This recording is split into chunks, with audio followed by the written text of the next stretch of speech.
Hey, you. You listen to Crips and Corks every week. Well, what if I told you that you have the chance to see us live and unedited?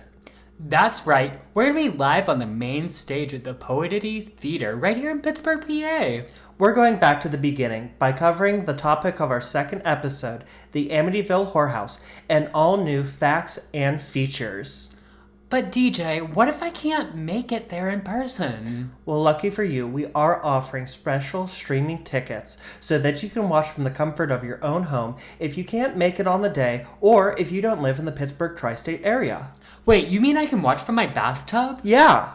Or from behind the Wendy's? I guess so. Wait, so I can watch... Paul, leave it to their imagination.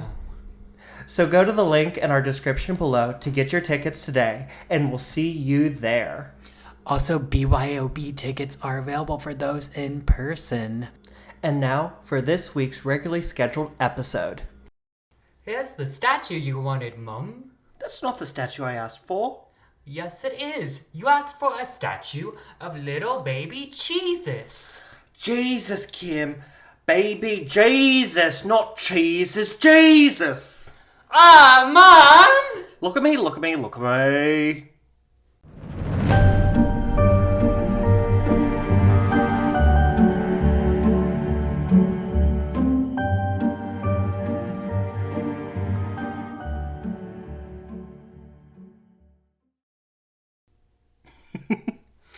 And welcome back to episode 75 of Crips and Corks. I'm your host, DJ, here with my co-host.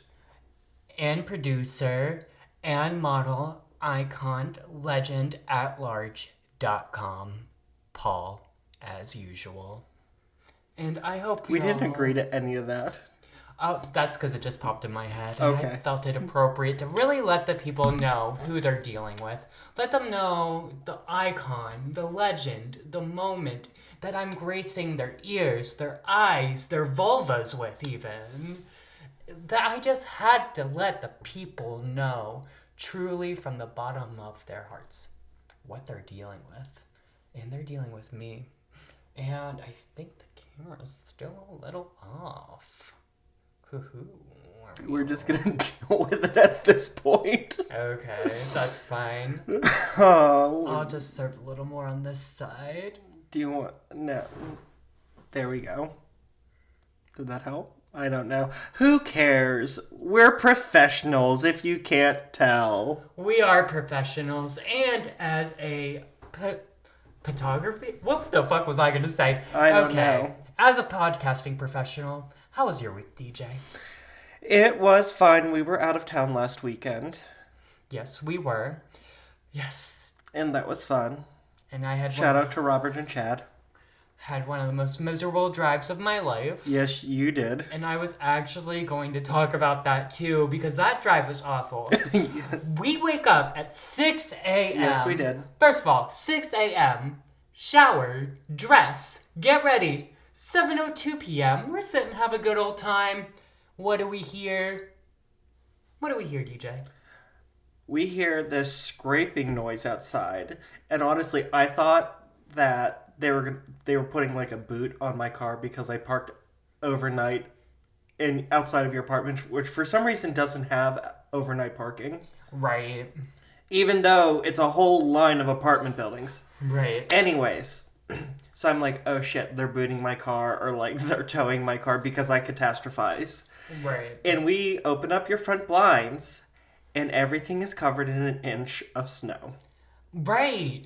It was insane because we were just about to walk through the door and then all of a sudden, snow. We got up, dressed, and ready. Well, we were like ready and we were probably ahead of the game because we said we were going to leave at 8 and I'm like sitting and I'm on my phone and I'm like, I think I'm going to walk to the coffee shop around the corner and get myself a latte before we go. And little did you know. And then... There. That happened. Oh. Right. Little did you know, there wouldn't be a latte, there wouldn't be a coffee, there wouldn't even be a house, okay? Now. There's not gonna be a swimming pool, you stupid slut. Exactly. That's the reference I was going for. Thank you. No, and I then don't know why I thanked you when you were like, you thanking me for getting your reference. no, but then we get in the car, and it is the most white knuckle, slowest driving I've ever done, and it turned a 3 hour drive into 5 hours, and it was awful. It was nearly 6. Yeah, it was just not good, and I think it was 6 because we left an hour early and it took us 2 extra hours to get there. So it was, it doubled. Yeah, it was a long drive, and we were I was white knuckling it the whole time, and driving in the snow, not the tea. I would not recommend. And anyone who knows Paul knows that Paul is probably one of the, I don't want to say chill because I actually know you're a very anxious puppy, but he's very like laid back, go with the flow, like not a lot rattles him on the surface. Like he's not an angry person. Paul is not like, I have never seen Paul get angry without good reason, except where we're driving and somebody would pass him and he'd go, Jesus fuck, you're gonna get into an accident. Right, because there is no reason for them to be going that fast in the snow, okay? And I think the funniest thing was we pull up to our friend's house and Paul goes, oh, thank Christ or whatever God got us here safely. And I go, ah. And I look Paul dead in the eye and I go, yeah, I never doubted you for a second. That was a good moment. That was funny. And then, of course, an hour after we park, the snow stops. It starts raining. It warms up. It stopped. It stopped snowing when we got there and started to rain. And an hour later, all the snow was gone because it had melted and run off with the rain. Right. It just was.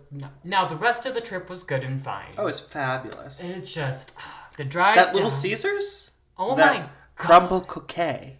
Y'all need to get up in a Little Caesars pizza, okay? Because that was the best pizza I've had in a long time. Oh my God. And it's so I'm cheap. still thinking about it. It's literally a week later. I am still thinking about that pizza. Little Caesars is so underrated. Yes, it's cheap, but it is so freaking good. And their ranch is amazing. Their ranch Yes. top notch, right? I'm very picky about my ranch because, like, I'm a ranch girly, but, like, not all ranches are created equal. Right, very that. And, like, the first bite I took of it, I was like, I don't know. And I went in for a second bite, and I was like, actually, this slaps. It's so good. Now, I don't mess with those little puff things. They're a little too greasy for me. But The one I had the night, like, Sunday night was good. But it had, like, sat and dried out a little the bit. grease was all dried up and inside. And it is But kinda gross. but here's the thing. Because there was so much grease that was just absorbed, it was still, like, not, like... It was drier than it was, but it was not dry. That's tea. That's tea. No. I guess the moral of the story is snow sucks and Little Caesars rocks. I didn't mean to... What was the first thing? Snow sucks? Snow socks. For some reason, it sounded to me like you said Sinnoh socks and Little Caesars rocks. And I was like, what are Sinnoh socks? Ooh, you want to touch my Sinnoh sock? No, I'm afraid of feet. Oh, jeez. But nothing else interesting happened in my week. How about you? No, and it's so unusual when our week was the same. Well, yeah. Well, actually, you know what? Normally our weeks are the same, and that's why it's a struggle for us to talk about it because we do everything together. Yeah. But this time we actually did something fun together, so we were able to, like, actually talk about it. Right. Okay. Let's talk a little bit about some pop culture. Do it. All right. So today, I want to talk about Trisha Paytas starting her nationwide tour.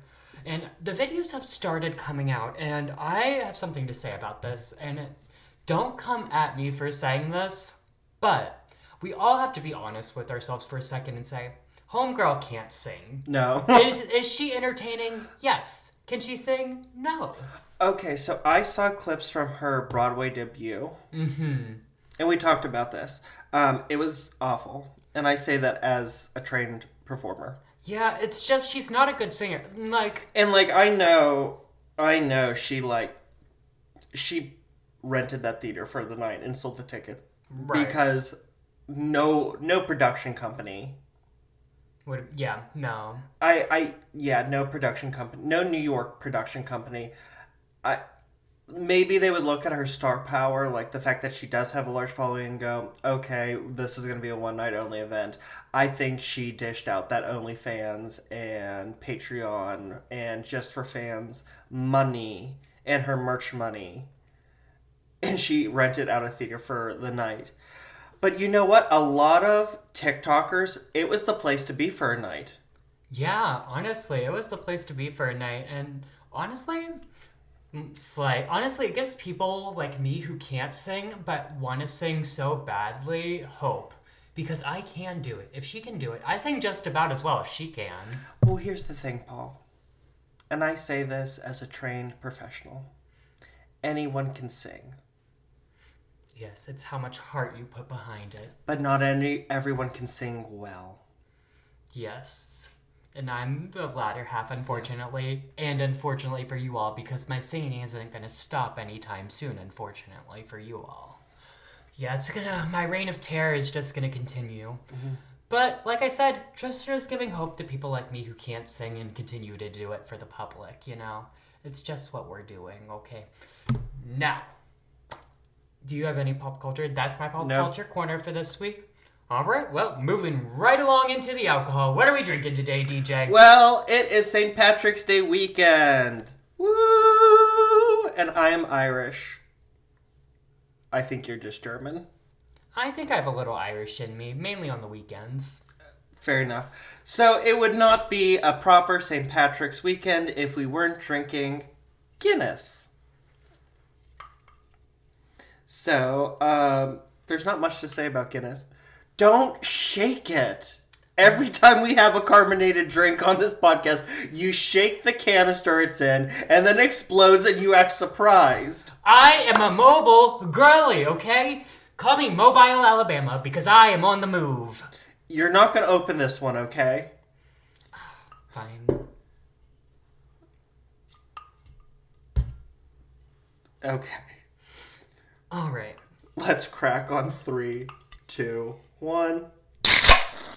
Ooh, that's fun. I like that. That was cool. We should do that again. Well, we have 2 more. Oh, I did. Oh! We're supposed to taste it together. Whoops. We've already tasted Guinness. It's fine. Well, in Ireland, they don't say cheers. They say sláinte, so sláinte, your health.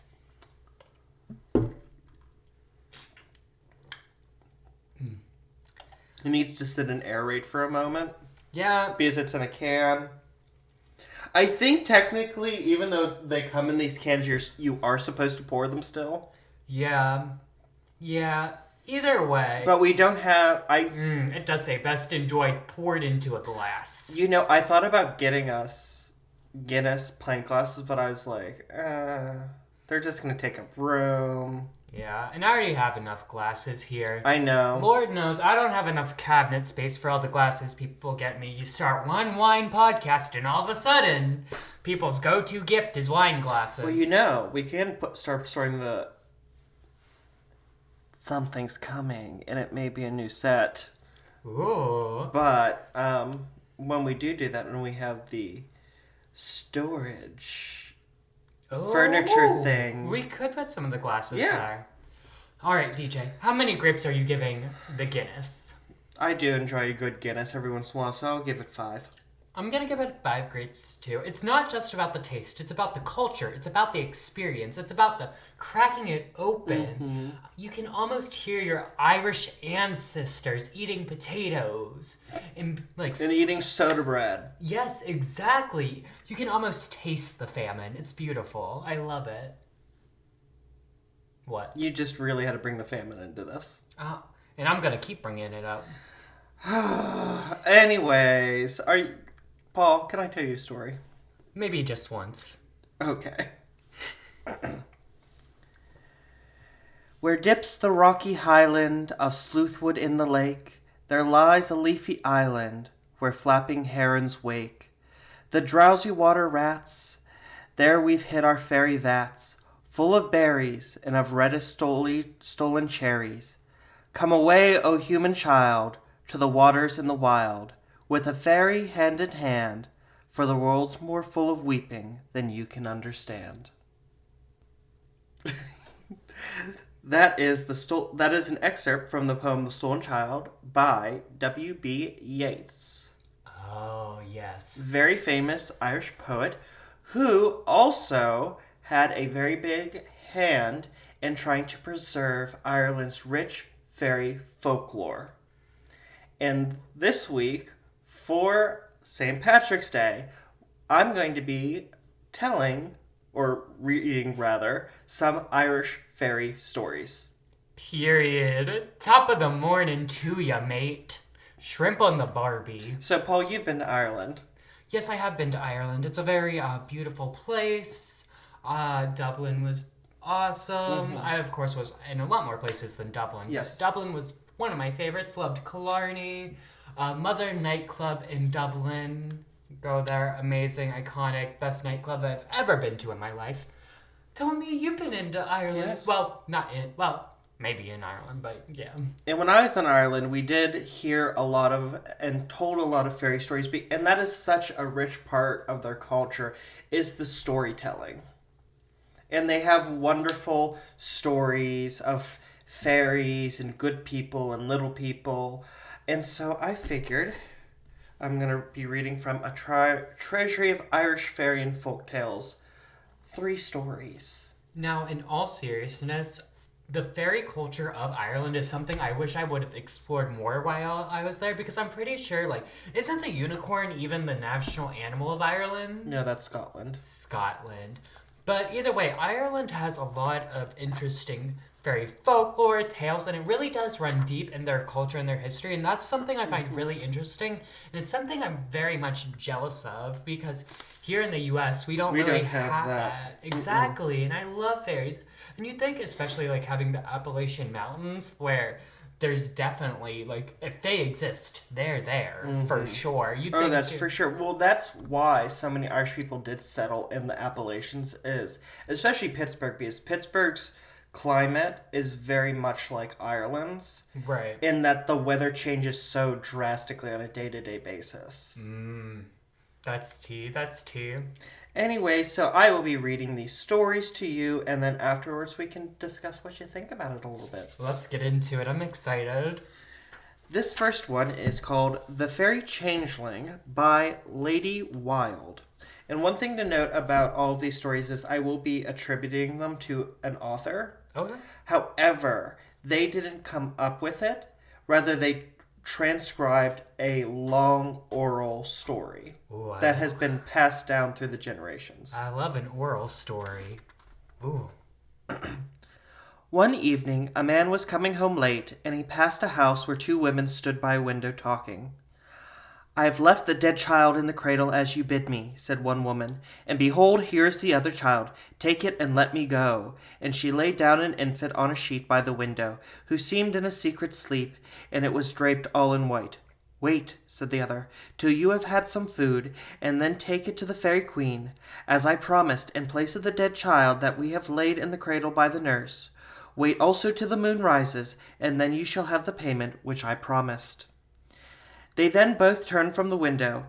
Now the man saw that there was some devil's magic in it all, and when the women turned away he crept up close to the open window, and put his hand in, and seized the sleeping child, and drew it out quietly without ever a sound. Then he made off as fast as he could to his own home, before the women could know anything about it, and handed the child to his mother's care. Now the mother was angry at first, but when he told her the story, she believed him, and put the baby to sleep, a lovely, beautiful boy with a face like an angel. Next morning there was a great commotion in the village, for the news spread that the firstborn son of the great lord of the place, a lovely, healthy child, died suddenly in the night, without ever having a sign of sickness. When they looked at him in the morning, there he lay dead in his cradle, and he was shrunk and wizened like a little old man, and no beauty was seen on him any more. So great lamentation was heard on all sides, and the whole country gathered to the wake. Amongst them came the young man who had carried off the child, and when he looked at the little wizened thing in the cradle, he laughed. Now the parents were angry at his laughter and wanted to turn him out. But he said, "Wait, put down a good fire," and they did so. Then he went over to the cradle and said to the hideous little creature in a loud voice before all the people, "If you don't rise up this minute and leave the place, I will burn you on the fire, for I know right well who you are and where you came from." At once the child sat up and began to grin at him, and made a rush to the door to get away. But the man caught hold of it and threw it on the fire. And the moment it felt the heat, it turned into a black kitten and flew up the chimney and was seen no more. Then the man sent word to his mother to bring the other child, who was found to be the true heir, the Lord's own son. So there was great rejoicing, and the child grew up to be a great lord himself. And when his time came, he ruled well over the estate, and his descendants are living to this day, for all things prospered with him after he was saved from the fairies. I think the changeling folklore is actually really interesting. How the fairies will switch out a child for a fairy child. Exactly. I think that's so interesting. I'm not sure exactly what the motive is behind that. So that varies from story to story. Sometimes they will take a healthy child and replace one of their own sickly, dying children. Others have said, like, a fairy will leave one of their own dead children and take a living child. Some are just, if it's an especially beautiful baby, they will take it because they're intrigued by its beauty, and they sort of keep it as a pet. Okay, interesting. Now, do you know, is there any other telltale signs besides, like, it just looks different, just, like, a little different? It can act differently. So if you have a really calm, smiley, happy baby, and suddenly it becomes very colicky and starts crying a lot, that could be it. Now, the changeling also, not to sort of step on the fairy folklore, but the changeling could also sort of be used to explain different disabilities that wouldn't show until the baby's a little older. Do you hear those birds? Yeah. That's crazy. Yeah. Sorry. The Fae know we're talking about them. The Fae know we're talking... That's so weird. I hope the microphones picked up the birds, because what if that is the Fae, like, letting us know, like, they're around. We hear you talking about us. Like, I hope they appreciate it. Like, we're talking about you guys in good light. Yeah. Also, I feel like we should just, like, address real quick. A changeling is basically when a fairy takes a child and replaces it with one of their own, and the one that replaced is the changeling. All right. Ready for the next one? I am ready. Okay, let's flip here. The next one, this is a long story, but I'm just going to read part of it. It is an excerpt from The Puka by E.W. Okay. Now, the Puka is a lone fairy. A lone fairy. It is... Hang on. I'll read this little excerpt. The Puka seems essentially an animal spirit. An animal spirit. Okay. Yes. So, more animalistic, definitely a little more wild. Very mischievous, and the way it was first taught to me, it was, the Puka is the fairy that pushes you over when you've had too much to drink. Oh, I like that. I like that. I'm about to be your Puka. Anytime you get a little too drunk, I'm just right in the bushes. I'm pushing you right over. You're already my Puka when you've had too much to drink. But no, I have been visited by the Puka before. Oh. Was it fun? Was it a little wet? Yeah, it was a little wet from the toilet water splashing up on my face as I threw up. Anyway. You yelled at me last week for touching toilet water, and here you are with toilet water in your face. When you're throwing up, you are too busy clutching the porcelain bowl to really stop and worry about the toilet water splashing on your face. And trust me, I went and I laid in the shower and cried for a long time after that. Well, that's just like a typical Tuesday for you. That's just like normal stuff. Do you want to hear the story or not? Yeah, tell me the story. Apuka in the county of Kerry was, as its name imports, the haunt of one of those imaginary monsters. This Fay, or March, belonged to Tim Dorney, a snug farmer whose ancestors for many years occupied the adjacent farm, and who honest men in that golden age never found it necessary to disturb the goblin in the favorite haunt by reclaiming his dreary abode. But when the farm which his grandfather tilled came into Tim Dorney's occupation, a taste for improvement and the necessary expenditure of a large and increasing family induced him to cross-cut Fayapooka by drains and ditches, and 2 summers had hardly passed when this haunt of the wild goose and the dark mischievous goblin afforded a heavy sward of hay and firm footing for man and beast. The Pooka, thus beaten up and driven from the marsh, naturally turned his thoughts to the meditation of a revenge on him who with profane hand rent asunder that sacred veil which the superstition of ages had woven round the dreaded spot.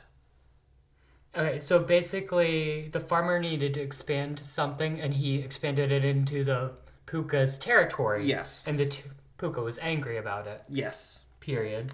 Tim was a painstaking, industrious peasant, and accustomed to traverse his farm every night to ascertain that no neighboring cattle trespassed on his ground. One night, as he returned along the border of the marsh, he saw something shaped like a dark-colored, long-tailed pony lie in the narrow way, directly across his path.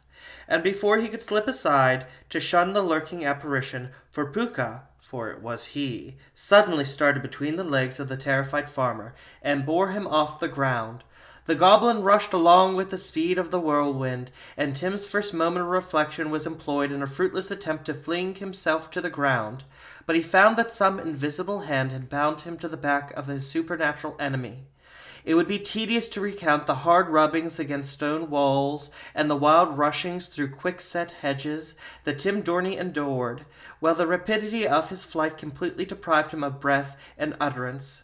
At last they rushed towards a tall cliff, which frowned in horrid gloom above the deep river, and intercepted by its giant bulk the yellow light of the moon that gilt the mountain tops, quivered in the rustling foliage of the trees, and brightening in its advance, burnished the trembling waters with liquid fire. The Pooka pushed with unabated speed to the edge of the rock, then suddenly stopped, as if to add to the death pang of his agonized victim by a previous view of the fearful height and the dark waves that curled among the pointed rocks below. Tim Dorney, now concluding that all of his life would be ended for him in the next plunge, yelled a shriek of unutterable dismay. The tall cliff returned the piercing sound, which, with the scream of the startled wildfowl and the demon voice of the Pooka, that combined the mockery of human laughter with a wild, indescribable howl, blended in horrid unison along the lonely glen. Whether the Pooka was satisfied with thus inflicting the pangs of a frightful death by anticipation, or that he possessed no power over human life, does not appear, but in the next moment he started from the fearful cliff, and returning through the deep ravines and tangled underwood to a furze brake that skirted the border of a standing pool, plunged his unfortunate rider among the sharp bushes. Happy in his deliverance, he heard the troubled waters of the dark pool resound to the plunge of the returning Pooka, beheld his uncouth figure glance darkly along the moor, till the lessening form grew dimly faint in the moonshine, and the hurried splashing of his rapid hoof broke the silence of the night no more. Tim, as may naturally be supposed, made the best of his way to the cottage, and being of true Milesian origin, determined on having his revenge upon his fiendish enemy. So, the Pooka took him on this ride, rubbed him up against stone walls, and took him through jagger bushes, all the way up to a cliff, stopped and sort of tipped Tim over to sea, and then raced back to a pool or a pond and threw him in the pond. Okay. All for taking his land. Yes. That makes sense. Is there more to the story? Yes, there is. It was a fine night in the month of August when Tim Dorney, having sufficiently recruited himself after his adventure of wild horsemanship, walked forth like him that hath his quarrel just, doubly armed. His heels were furnished with a pair of long-necked spurs that bore rowels contrived at the next forge, which could goad a rhinoceros to death. His hand wielded a loaden whip, so called from the handle being set with lead, and in the grasp of a strong man was capable of felling an ox. He whistled as he went, not for want of thought, for his mind was brooding over a plan of revenge against the Pooka, who, according to his usual habit, started beneath the farmer's legs and bore him off. Tim, nothing loth at the abduction, just when the puka was commencing his antics, twisted the lash of the whip round his hand and leveled such blows about the goblin's ears as would have crushed any skull made of mortal penetrable stuff, while the sharp rowel spurs gave ample revenge for the pointed insults of the preceding night. Dire were the tossings, deep the groans of the puka during the unmerciful ride, but Tim Dorney clung to him like a monkey until the puka lay down, outmastered by his mortal antagonist. Next night Tim walked abroad in quest of his acquaintance. He whistled his favorite air of Tham Ahula to lull the suspicions of the latter, who held aloof, quite on his guard, eyeing the other from his lurking place, and breaking his usual taciturnity by asking, in an uncouth voice, the well-remembered question, "I will Nagarain earth. Have you the sharp things on?" I'd be lying if I said, you know what, I didn't understand most of that. Okay, I'm not gonna lie to you. So the next night, he had a whip Okay. strong enough to kill an ox, Okay. and 2 spurs. You know spurs like the cowboys wear? The little round things on the back of the boots? Yeah. And when the puka got him, he dug the spurs into the puka and started whipping him until the puka gave up and let him go. Mm-hmm. And from then on, when he would go on his walks, the puka would peek out of its hiding place and ask him, "Have you got the sharp things on?" So what's the point? Does there need there be a point? So are they just battling? Yes. So is the moral of the tale like battle the puka, fight back? The puka's the bourgeoisie. Like, what are we doing? Well, this is kind of like you can tell this is kind of Victorian in that you could sort of battle the ancient spirits of the land and plow them into submission. I know all about that. Okay, we could plow into submission. And I did look up the puka real quick. Mm-hmm. And What did you find out about the puka? The puka can appear as a horse, goat, cat, dog, hare, or other animal. Yes, I forgot to mention he is a shapeshifter. Yes, he is a shapeshifter, and he can also appear as a human with animal-like features. I think that's really interesting. I'd like to do a deeper dive into the puka. I think they're very interesting. Oh yeah, for sure. All right. Now, let's get into the banshee. Oh, I love the banshee. This one's really interesting. Do you want to tell the viewers at home what you know about the banshee? So basically, the banshee, it comes to you and it screams outside your window, and the only time it comes is when death is near. So when you or someone around you is going to pass away, it's kind of like a bad omen when the banshee comes and screams outside your window, kind of like me. Yes. Now this is a poem. It's a lamentation for the death of Sir Maurice Fitzgerald, Knight of Kerry, who was killed in Flanders in 1642. And it was translated from Irish by Clarence Mangan. There was lifted up one voice of woe, one lament of more than mortal grief, through the wide south to and fro, for a fallen chief. In the dead of night that cry thrilled through me, I looked out upon the midnight air. My own soul was all as gloomy as I knelt in prayer. O'er Loch Gur that night once, twice, yea thrice, passed a wail of anguish for the brave, that half curled into ice in moon's mirroring wave. Then arose a many-toned wild hymn in choral swell from Ogre's dark ravine, and Mowgli's wild women mourned the Geraldine. Far on Caramona's emerald plains, shrieks and sighs were blended many hours, and from Moyen fitful strains answered from her towers. Youghal, Kinalmiki, Imonkili mourned in concert, and their piercing keen woke to wondering life the stilly glens of Inchiqueen. From Longmo to Yellow Dunamore, there was fear the traders of Tralee gathered up their golden store and prepared to flee. For in ship and hath from night till morning showed the first faint beamings of the sun. All the foreigners heard the warning of the dreaded one. This they spake, portendeth death to us, if we fly not swiftly from our fate. Self-conceited idiots thus, ravingly to the prate. Not for the base-born higgling Saxon trucksters, ring laments like those by shore and sea, Not for curls with souls like hucksters, waileth our banshee. For the high Milesian race alone ever flows the music of her woe. For slain heir to a bygone throne, and forecheek laid low, hark. Again methinks I hear her weeping.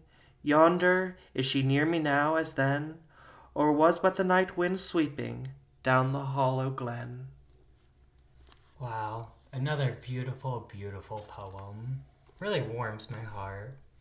Poetry is a big part of the Irish culture. That's interesting. Because probably at one point that was set to music. Honestly, music would probably make it kind of interesting, actually. Now, do you care to summarize for those illiterate fucks like me?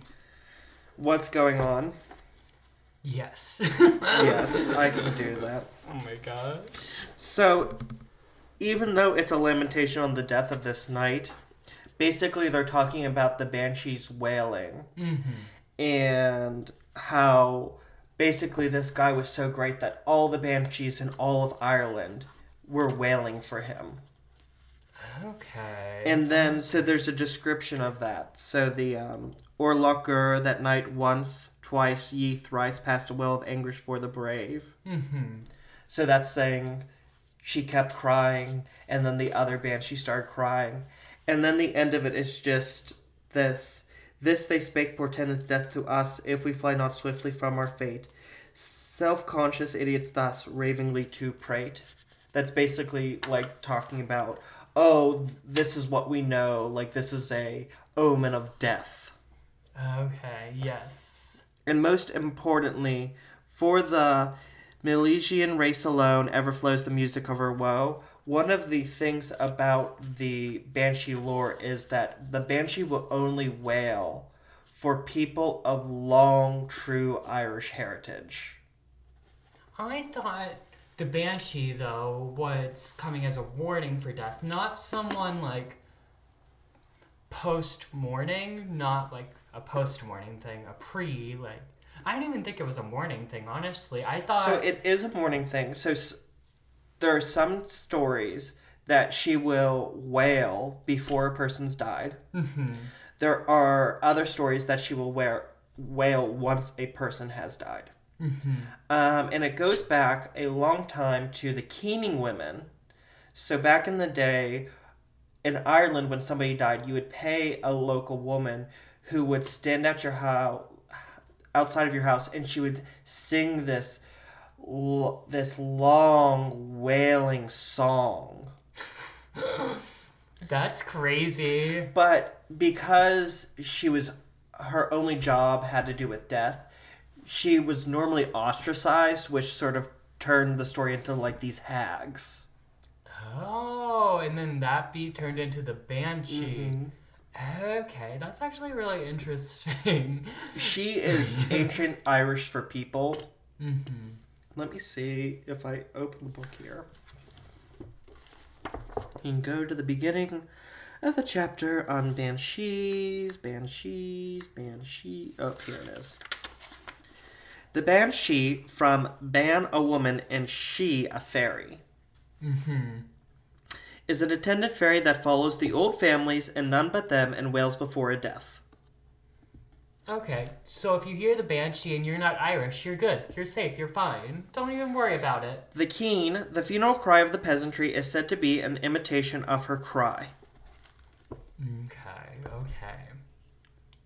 Now, if you know any Irish people, though, and you hear the Banshee, hold those people close, alright? Hold those people sacred, because something's a-coming, and it's not me.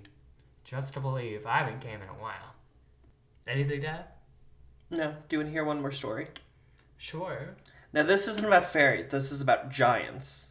Giant. Okay, are you going to talk about the Giants of Causeway? The Giants Causeway, yes. Period. I was actually there. That was cool. I know, so was I. It is probably my favorite place on earth because it is a magical spot. Yes. Tell us all about it, DJ. Now, in the north of Ireland is the home of the giant Finn McCool. Finn McCool lived there with his wife, Mary. And we're going to call her Mary because she has a true Irish name, but when I was originally told the story, I was told her name was Mary, and I'm not going to butcher her real Irish name. Period. So Finn and Mary lived there happily, and Finn spent his days walking up and down the beach, looking across the northern sea to Scotland, and taunting the Scottish giant Benandunner. Ooh. So you can't get over that ocean, you stupid bitch. And saying that if there was any way that if they ever met, that obviously Finn McCool would beat him in a fight. Mm-hmm. So the two giants built a causeway of stones between the two so that they could meet. And as Finn stood on the beaches of Ireland, he saw Benandunner coming. And as he approached, he took stock of him and realized Benandunner was much bigger than he was. So Finn McCool ran back to his home, to his wife Mary, and began to tell her that she would soon be a widow, and lamenting his own boastfulness, when Mary said, "I have an idea. Just go with it." Soon there was a knock on the door, and Mary opened it to find Benandunner. She apologized that her husband was not home, but invited him in for tea and cake. As they sat talking, she said to him, "Mr. Benandunner, would you like to see mine and Finn's son?" Benandunner, wanting to repay the hospitality of his hostess, agreed, and they went in the bedroom and looked in the cradle, where there was Finn McCool, in the crib, swaddled like a baby. Benandunner looked down at the giant baby and thought, if that is the size of the child, what is the size of the father? So Benandunner paid his thanks to Mary and bid his adieu, and ran back to the causeway and began to rip it up and toss it behind him so that Finn McCool could never chase him into Ireland. And from that day forth, Finn McCool forever walked up and down the beaches, crying out that he was the giant who beat Benandunner. Period. That Irish accent was interesting too. It was really good. It was I pretty just slipped accurate. into it. I've heard it. That actually sounded a lot like what the people sounded like over in Ireland when I was over there. That was interesting. That was good. That's one of my favorite Irish stories. Yeah, no, Giant Causeway. It's a beautiful place. If you ever get the chance, I would definitely go visit and see. It's definitely beautiful. Now, should we talk about the Irish people in general? Because I have opinions. Okay. So, the Irish people, they are a wind-worn people, okay? They look... Imagine this. White people, we already don't age well. But imagine you lived in a very windy, rainy, cold place that really just exaggerated those worn features. Really just made you look old and decrepit. And imagine that on top of a culture of drinking basically every day, down at the pub. You really came up in here on my national holiday. Yeah. And called my people ugly. Yes. I hope you cut this out. Now, there are a few attractive I hope Irish you cut this out. You really came up in here and chose violence with your smug-ass German fuckface. Hey. You lost 2 world wars. Get over it. It's not my fault. I come from a beautiful people with bright blue eyes and blue eyes. That's the only nice German trait you got. Where's your beautiful Bavarian features and blonde hair? I lost those in the war. You don't got good legs for the lederhosen. Neither do you, bitch! I have very nice legs, thank you very much. Girl! I have great legs. I have the legs of a runner. I have the legs of... what do I have the legs of? I have the leg... do you guys know what a Martin's is? The grocery store. When you go into Martin's, they have fried chicken, right? And there's always that one good drumstick, okay? They have the one good chicken leg drumstick that you have to get, okay? And if you've been to the Martins, you know what I'm talking about. I have the leg of the best chicken drumstick at the Martins, okay? Now, I don't mean to, be rude to the Irish people, okay? It's just... it is what it is. There are good people, but being a wind-worn people that have suffered for generations, it really takes its toll on them, okay? Now, do they have a rich culture? Yes. Do I appreciate their culture? Yes. Do I appreciate some of their kindness that I was awarded when I was over there in Ireland? Yes.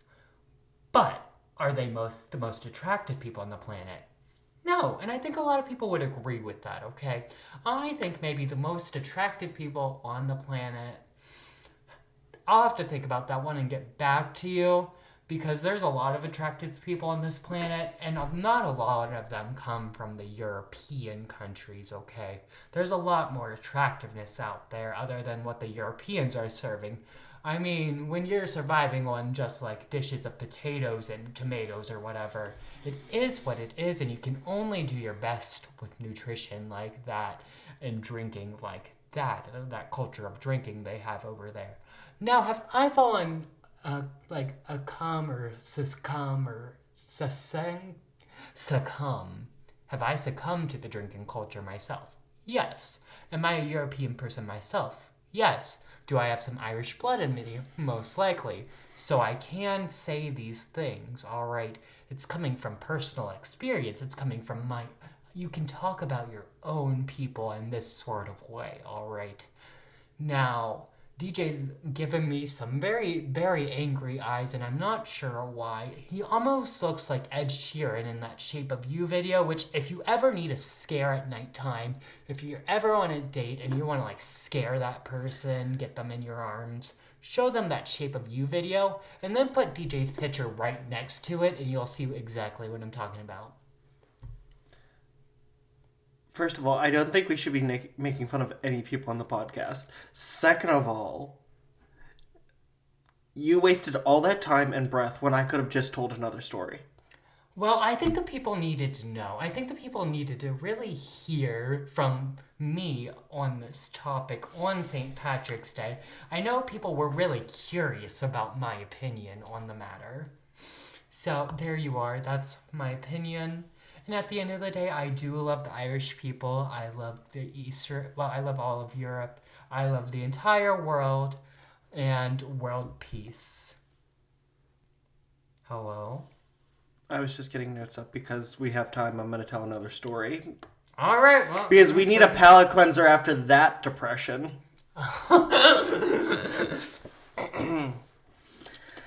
In the time of the Tuatha De Danann, the great sky god the Dagda had an affair with Boann, the goddess of the river Boyne. Now she lived at Brú na Bóinne with her husband Elkmar. When Boann fell pregnant by the Dagda sent Elkmar on a 1-day-long errand. And he then cast a spell over the sky so the sun would stay in place for 9 months to allow Boann to have her pregnancy and give birth without Elkmar ever discovering. And she gave birth to a boy, whom she named Angus. I love their burgers.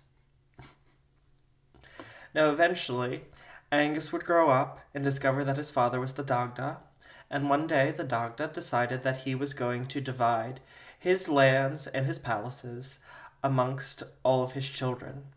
And when he got to Angus, he said to Angus, "Which of my palaces, my son, would you like to inhabit?" And Angus said, "I want to live at the palace of Brú na Bóinne, so I could be forever near my mother, Boann." Now the Dagda said that that was his favorite palace, and that he could never have it. So Angus then made a deal with his father to stay in it for la ocas atche, which in Old Irish can mean a day and a night. And the Dagda agreed. But Angus was wise, because that could also mean day and night, as well as a day and a night, and he stayed in that palace at Brú na Bóinne forevermore. Now, as Angus lived there, he began to have dreams of a beautiful young woman calling his name night and day and night and day. Eventually, he was driven mad with love for her, and telling his mother and his father, they agreed to spend 100 years looking for her. At the end of 100 years, Angus went looking for her in the other direction.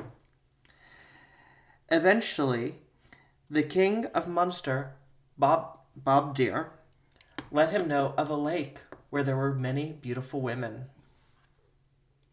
Nice. Nice. Now Angus goes Bob Durg. It was King Bob Durg. That's an ugly name. You're really racist against the Irish, and I think we need to unpack that. I'm not racist against... that is an objectively ugly name. What, Durg? Bob Durg. Bob Durg? You can't tell me that's the name of an attractive person. Anyways. Tell me I'm wrong. Anyways, Bob Durg helps find her at the Lake of the Dragon's Mouth. And Angus goes there and finds 150 girls chained in pairs, including Care, the young woman of his dreams. Now, every second Samhain, Care and the other girls would transform into swans for a year. And Angus is told by the witch who transformed her that he could marry Care if he could identify her in swan form. So Angus turned himself into a swan and found Care, and they flew across Ireland, singing a song that put everyone to sleep, back to the River Boyne. And now every year, the swans retrace their path, flying from the west to the east to the River Boyne to visit Angus and Care forevermore. I like that. Is that what Swan Lake is based off? I don't know. It's a really cute story, though. Thank you. About the swans and pairs and things. I like that. And the migrating. That's a really pretty story. That's probably my favorite story that we've told today yet. And I do want to note that I am not racist against Irish people. I love Irish people. I don't know. You're just really Hey, I feel like the Irish people, I am allowed to come for the Irish people, okay? And they're allowed to come for me. They can clap back in the comments if they want. That's fine. I'm open to criticism. I'm open to concerns, okay? I'm open to your feedback. As a good podcaster, I'm always open. And also, DJ's always open for business too. In more than ways than one. To my Irish friends, please flood the comments with hate for Paul. I'm ready. And now, to close this out, I've got one more poem for you. Okay. This is The Song of Wandering Angus by W.B. Yeats. I went out to the hazel wood, because a fire was in my head, and cut and peeled a hazel wand, and hooked a berry to a thread. And when white moths were on the wing, and moth-like stars were flickering out, I dropped the berry in a stream, and caught a little silver trout. When I had laid it on the floor, I went to blow the fire aflame, but something rustled on the floor, and someone called me by my name. It had become a glimmering girl, with apple blossom in her hair, who called me by my name, and ran and faded through the brightening air. Though I am old with wandering, through hollow lands and hilly lands, I will find out where she is gone, and kiss her lips and take her hands, and walk among the long dappled grass, and pluck till time and times are done, the silver apples of the moon, the golden apples of the sun. Period. Love the golden apples of the sun. And you know what? I've always said that. And now, Paul, I have one final question for you. Alright, what's up? Smash or pass? Angus. Smash. Agreed. He's hot. Yes, he is. You think he's dead? Think he has MySpace? Think he got Twitter? I'm not sure. There is debate about the Tuatha De Danann, whether they are mortal or immortal beings. Well, if you're immortal, hit my line, girl. I'm here. Hit my line, hit my Twitter, hit my YouTube, hit my X. You didn't go to Newgrange where he lives. Brunaboyne? Nope, did not go to Newgrange. We did not make it there. The tickets were good old sold out. Those bitches sell out fast. So if you're trying to go to Newgrange, get your tickets early. Well, the next time we go to Ireland, before you're lynched by a mob, maybe we'll have to stop by Newgrange. Oh, jeez. Yeah, we'll see. I don't know. Isn't it just like a big hill? No! It's magical! A magical hill? No! Girl. It's a burial mound. Excuse the fuck out of me. You have no appreciation for rocks. And I don't know why we're friends, because you don't appreciate rocks. Because when I was in the community and I was collecting crystals, I got made fun of, okay? But now all of a sudden, it's socially acceptable. And where were y'all when I was in the community, okay? Where was this spiritualness? I'm not talking about crystals. I'm talking about rocks.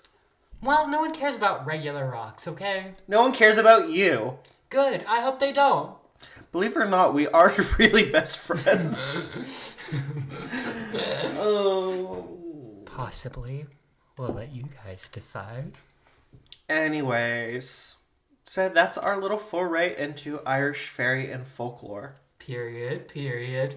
And we're actually going to Chicago for St. Patrick's Day, so we will have some fun stories about that. When we get back, Which... those stories will come up in April. Right, maybe even after April, because we're so far ahead for filming these, so... We are? You'll get Jesus. You'll get the Chicago stories eventually, I promise. Are we a full month ahead of schedule? I don't know. I think we are. I'm not sure what's going on. We're nearly a full month ahead of schedule. We're about 3 weeks ahead. Yeah. But as we said, we're going to Chicago, so that's why we're preparing. Yes, and we'll have a lot of fun stories. Maybe we'll make some TikToks. We'll see what happens. We'll give you guys the content. Don't worry. One thing about us, we'll give you all the content. We'll let you know what's going on, going down and going up, okay? Okay. Well, if you enjoyed this, please let us know. You can DM us on any of our socials, which can be found below in the description. Also, if you have personal stories, whether it be about Ireland, fairies, or otherwise, please email us at our email below.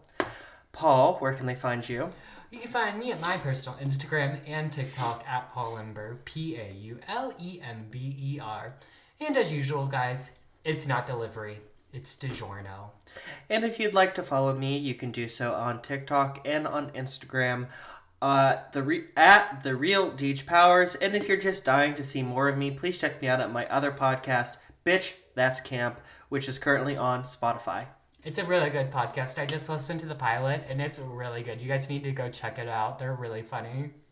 I'm soft launching this one. The hard launch of Crips and Corks was a lot of work, and so I'm soft launching Bitch That's Camp. No, I'm excited for more episodes. Oh, it's really good. When you look it up, Bitch is spelled B!TCH because I didn't know if Spotify would let me put bitch. Yeah. Either way, go check it out. It's really good. And I think that's all she wrote, so until next time, dear listeners, sláinte and keep your cribs tight. And your corks loose. Bye! That's nice. It's unique, it's different. Nice. Different. It's unusual. Very nice. Nice, yeah. Very nice.